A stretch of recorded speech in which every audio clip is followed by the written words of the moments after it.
Okay, so we actually got, with the new Halloween event, 3 new buffs to the existing Elizabeth copies that existed in the game. So obviously there's a ton of Liz welfares, and 2 of them got upgrades, as well as the original OG gotcha unit, Eliza here. So Liz definitely in a lot of her forms has been a little bit lackluster over the years. It has been a point that I have tried to make for a long time that the Liz's definitely needed upgrades. And to be fair to the devs, over the years they actually have given the Liz's several upgrades.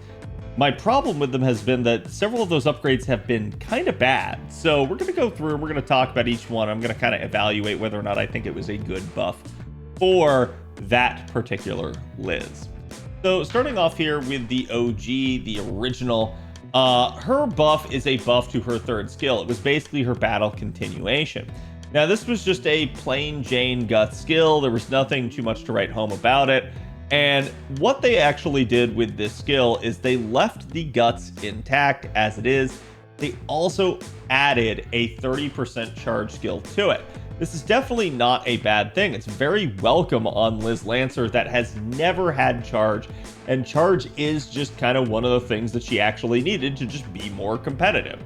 Her not having it, even amongst 4 stars where charge is still pretty relevant and needed and something that a lot of them have, her not having it just kind of always hamstrung her. So I do think this was a really, really good insight for them. They also just kind of looked at her damage output and said, you know what, it's not good. And they were right. It was not very good. So they increased her buster performance for 3 turns. The sneaky thing about this skill is, while also providing that 30% steroid, is that they reduced the cooldown down to 6 turns at maximum rank, which gives you a reason to lure this skill, and does mean that now she can 3-turn loop with a double Koyanskaya and Oberon setup. And it also means that she can double up this skill with the additional steroid. So this just made Liz Lancer a heck of a lot more viable, a heck of a lot stronger. They get an A+ for this buff. This is exactly what Liz Lancer needed to just make her kind of brought into the modern era of FGO and actually viable. Because let's be honest, prior to this point, the main reason a lot of people were going to use Liz Lancer was the fact that she had sadistic charisma to double up on the charisma stacks for females, and the fact that she had a defense down for all enemies. That's what a lot of people used her for. She was just sort of a person to take out a wave that buffed other people in the party. Now she's actually a legitimate unit in her own right that can sit here and make her work in multiple scenarios. That's why I said, again, A+ for this buff on OG Liz. Now we get to the original welfare added to the game, which is Liz Caster from the original Halloween event. Now, technically, again, you could say that Saber Lily is technically an older welfare. She was given out at the game's release, but Liz was the first actual welfare that came through an event in the game. Now, in that regard, Liz is historically not good. She is one of the game's worst welfares, and that's sad because I actually feel like she's a pretty fun unit, but the devs just really kind of left her out to dry. So, interestingly enough, over time, they have given her buffs. They've basically given her charge, so that made her a lot more viable. Unfortunately, they put it on a 7-turn cooldown, so you needed something like the 2nd append and the 5th append to make this more doable. But with her being a welfare, you should at least have access to the coins. That's not that crazy. And they also buffed her first skill to give her the Happy Halloween gimmick, which was an interesting idea, but frankly clunky and bad. So I don't really think this was too viable in the way that they wanted it to work. And I think the devs kind of realized that, but this also may have been one of those scenarios where they already knew they were going to do an additional buff to Liz Caster. So what they actually ended up buffing was her Noble Phantasm, and guess what? That is what she needed. Liz Caster just needed more damage output. That was obviously her main issue. So to me, some of the buffs prior to this point have been extremely lackluster. This is similar to the first buff that we talked about, actually hitting where it needs to hit. Her original NP just ignored defense buffs and inflicted curse to the enemies while dealing damage. It was nothing too much to write home about, just simple, but the damage output on it was fairly low, even for a unit that you were guaranteed 5 copies of. Now they come back in and they give her a standard NP interlude, so you just get a bump up in damage from that. And they also basically increase the effects of the NP. So now you guys can see it will inflict Happy Halloween debuff for 3 turns to enemies that it hits. Now, obviously, if you're just using her to wave clear, this is not a big deal. But if you're going up against enemies that may be a little bit more robust, or maybe they have break bars or something like that, this is going to inflict the Happy Halloween debuff to them for 3 turns. And it's an AoE NP, so it's going to be all enemies. And the reason that that's important is because with the first skill, if you cash it in, it will charge the NP gauge by 20% based off the number of enemies that have the Happy Halloween status.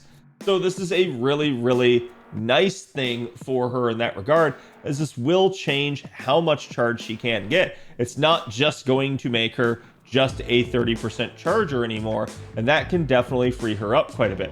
I do have to admit, this is still a very clunky buff, so they're not going to get an A+ for this one, because devs, what were you doing with the Happy Halloween buff? This is just absolutely convoluted and something that you could have made a lot more streamlined, easier to understand for people, and just, again, more accessible, especially for a welfare. But regardless, she also gets a 500% chance to grant herself the Halloween Battlefield buff for 3 turns. This is new. Halloween Battlefield has not been a thing prior to this, so this is a new Battlefield type, and this does make things interesting. I'm going to say this flat out. For those of you guys that are maybe skeptical that this is the last Halloween ever, then this would be the worst buff imaginable if we're not going to ever get another Halloween event. I don't think that's the case. I think this is actually signaling that there will be many other Halloweens to come, and that this is their way of saying, yeah, we're going to give her a effect to trigger this Battlefield, but let's see kind of where it's going to evolve from here. Right now, this has no effect, but obviously at some point in the future, it will. Now, her overcharge is still the infliction of curse, but it's also going to increase the party's critical damage for 3 turns by 20%. This is a little bit ham-fisted. Obviously, she is a buster unit, which buster compositions do have a tendency to have stars. She also does have stars per turn in her kit, but this is still a little bit weird, and most of the time, your caster's not going to be the one out there soaking a lot of the stars, so I don't really know what they're trying to do with this, other than, again, at least it is party-wide instead of just Liz herself. So, to me, I'd give them like a B on this buff. It is in the right direction. They knew they needed to tweak her NP damage, and they absolutely did that. So at least they get that part right, but some of the other stuff here, just a little bit odd. Then we get to the Mecha Elis, and this actually applies to both versions of them. So if you're wondering why I'm not showing the normal, like, more chrome metallic one, trust me, she's also affected by this buff. But basically, they came in and they actually buffed her 3rd skill. Now, with Mecha Eli, Mecha Eli's been somebody that has received buffs before, and she's actually somebody that for a long time has actually been pretty solid, just in part due to the fact that she is a welfare, and she is single target, and she is alter ego. This does make her sort of the new player's friend when it comes to killing foreigners in the game, because while you don't encounter foreigners very early in the game, unless you do something like Epic of Remnant, you're still going to need some way of dealing with them, as they are going to end up being a little bit of a block, especially when it comes to LB7. Having a welfare single target alter ego has always been a good thing for the game, and at least the Mecha Elis were, as I mentioned before, pretty serviceable. They hit fairly hard. The biggest issue was they didn't have a whole lot of charge. Their card performance wasn't exactly stellar for anything other than damage. But still, as we get to this buff, we now see what are they trying to target with this. So if you look at the original form of the buff, which is Final Eli-chan, this one had the 500% chance to remove defensive buffs, increase own NP damage by up to 60% for 1 turn, and increase critical damage for 1 turn by also up to 60%. And they looked at this and they said, this is a little bit too restrictive. They basically just came in and increased it for a whopping 3 turns on both of those effects, which is actually kind of wild, because the cooldown of the skill at max rank is 5 turns, which means you can get back to the skill really, really fast. So the fact that it has 3-turn duration means Ellie has a ton of uptime on this effect now. They also allowed her to have a self debuff on attack buff for 3 turns so that she basically will inflict burn damage whenever she attacks now. And that is definitely a nice thing for her to have. This also does give you some synergistic synergy with anybody that scales off of burn damage, or anybody, or sorry, any craft essence that also could give her a power mod for anybody that's being burned. So definitely a nice upgrade here in terms of firepower. The only thing I maybe wish that they had changed that they didn't is the chance to remove her own defensive buffs. This does just mean you have to press the skill before you press other skills in her kit, and it does suck in that regard. I wish they had gotten rid of this, honestly. But hey, at least they gave us a 3-turn duration on one of the game's already stronger steroids. So in that regard, not a bad one. But interestingly enough, she still doesn't have an NP interlude, so we'll have to see if at some point they actually do give her that. But again, I actually think this is a pretty solid one for Mecha Eli as well. So I'm going to give them probably somewhere in the realm of like a B+ for this. Not quite everything that I want. And I'm not going to say it makes her like more applicable, but it does, at least when it comes to usability, increase that, make her easier for everybody to use, but especially new players. So in that regard, I do think this is a nice buff. I think this is pretty darn solid. So honestly, the devs get a pretty good score from me in this round of buffs. I think they did a fantastic job. The only real issue there was, again, Caster Eli, and I'm just not really sure what the devs want you to do with Caster Eli at this point. We'll see. Maybe they have grander plans in the end. But yes, I actually do think this was a fairly solid set. It definitely helps the Elis out and brings them a little bit into a better state for them and modernizes them, so to speak, with regards to the way the rest of the roster is functioning. So let me know what you guys think about these buffs and which one of these you think is the best one. I'll be curious to hear you guys' thoughts. Thank you guys for watching. Later.